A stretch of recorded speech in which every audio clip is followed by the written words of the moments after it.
Property dealers builders जो हैं वो फोर्थ फ्लोर जो है वो सेलिंग कर रहे हैं, और कई जो हैं प्रॉपर्टी डीलर्स हुए वो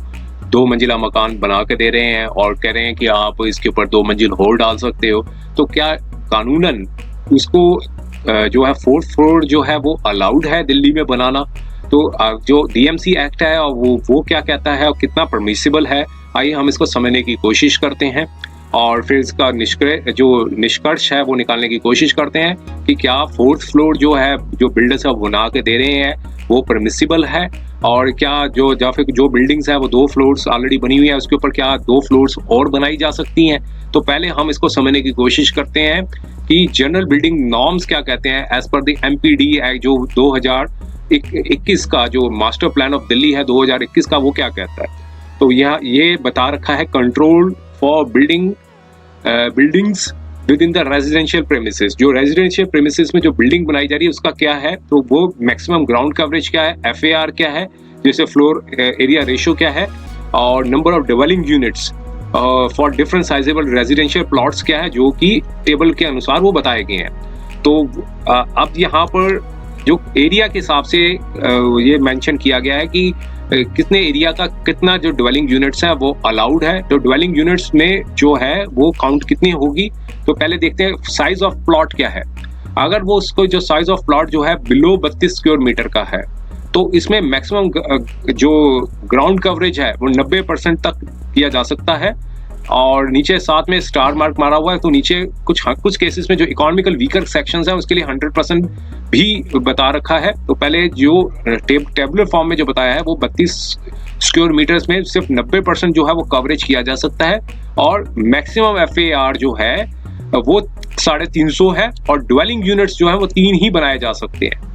और जो ड्वेलिंग यूनिट्स जो रिस्ट्रेंट किए हैं सुप्रीम कोर्ट द्वारा, माननीय सुप्रीम कोर्ट द्वारा, वो 3 तक की ही ड्वेलिंग यूनिट्स बना रखे हैं। तो ड्वेलिंग यूनिट में मान लीजिए ग्राउंड फ्लोर हुई तो उसके ऊपर मैक्सिमम 2 फ्लोर्स हैं वो अलाउड है। माननीय सुप्रीम कोर्ट ने भी टोटल 3 जो है ड्वेलिंग यूनिट्स बना रखे हैं, जिसमें मैक्सिमम FAR जो है वो 350 तक ही हो सकता है। और अगर कोई 32 से लेकर 50 तक का स्क्वायर फुट मीटर का जो प्लॉट है तो उसमें भी जो ग्राउंड जो कवरेज है 90% तक किया जा सकता है, और मैक्सिमम FAR इसमें भी 350 है, और नंबर ऑफ ड्वेलिंग यूनिट्स जो है 3 तक ही है, और माननीय सुप्रीम कोर्ट ने भी 3 तक ही कर रखे हैं। और जो 50 से 100 तक का है जो जिसका स्क्वायर मीटर का जो प्लॉट है और उसका जो ग्राउंड कवरेज जो है 90 तक का बता रखा है, और मैक्सिमम FAR जो है वो भी 350 का बता रखा है। और नंबर ऑफ ड्वेलिंग यूनिट्स यहाँ पर मान लीजिए 50 स्क्वायर मीटर से लेकर 100 स्क्वायर मीटर तक का जो बता रखा है जो प्लॉट का कवरेज है, तो इसमें नंबर ऑफ डिवेलिंग यूनिट्स यहाँ पर बढ़ा दिए गए हैं, वो 4 है। माननीय सुप्रीम कोर्ट ने भी 4 तक का ही कर रखा है। अब डिवेलिंग यूनिट्स में एक ग्राउंड फ्लोर हुआ तो ऊपर के 3 फ्लोर्स हुए, तो उसको भी अगर डिवेलिंग यूनिट जो हुआ तो उसमें वो भी ग्राउंड फ्लोर को भी काउंट किया जाएगा। तो इसमें अगर कोई 80 गज का है या 90 गज का है तो उसमें 4 तक का ही सीमित है, तो मींस 3rd फ्लोर तक ही परमिसिबल होगी। और उसके ऊपर भी उन्होंने यहाँ पर एक जो नीचे बेसलाइन है उसमें टेबुलर फॉर्म में बता रखा है, उसको भी हम समझेंगे। और लेकिन जो 100 से 250 तक का है और उसमें भी जो है बता रखा है 75, लेकिन उसमें कवरेज जो है 75% तक किया जा सकता है। ऐसे नहीं कि 100 से 500 स्क्वायर 250 स्क्वायर मीटर का है तो उसको आप 90 तक कर सकते हैं, इसमें 75% तक ही ग्राउंड कवरेज कर सकते हैं। और मैक्सिमम FAR जो है इसमें 300 तक का दिया, और नंबर ड्वेलिंग यूनिट्स भी 4 दे रखे हैं, माननीय सुप्रीम कोर्ट ने भी 4 बता रखे हैं। और बाकी पे आगे जो है वो बड़े बड़े जो है उसमें ड्वेलिंग यूनिट्स मतलब स्क्वायर प्लॉट्स के आ जाते हैं, उसमें अभी हम नहीं जाते हैं, सिर्फ जो क्योंकि जो फ्लैट्स तक ही हम सीमित रखते हैं कि जो आजकल जो बनाए जा रहे हैं फ्लैट्स। तो यहाँ पर ये बताया गया है कि ऑनरेबल सुप्रीम कोर्ट का जो मैटर चल रहा है MC Mehta versus union of India का, इसमें यहाँ ये बताया कि जो सैंक्शन ऑफ 3rd फ्लोर, जो सैंक्शन ऑफ 3rd फ्लोर है वो परमिसिबल है under MPD act, MPD 2021 master plan Delhi के 2021 के अंदर 3rd फ्लोर जो है वो परमिसिबल है, is subject to filling of an affidavit. तो यहाँ पर एक एफिडेविट ऑनर को देनी होगी कि no equity shall be claimed if,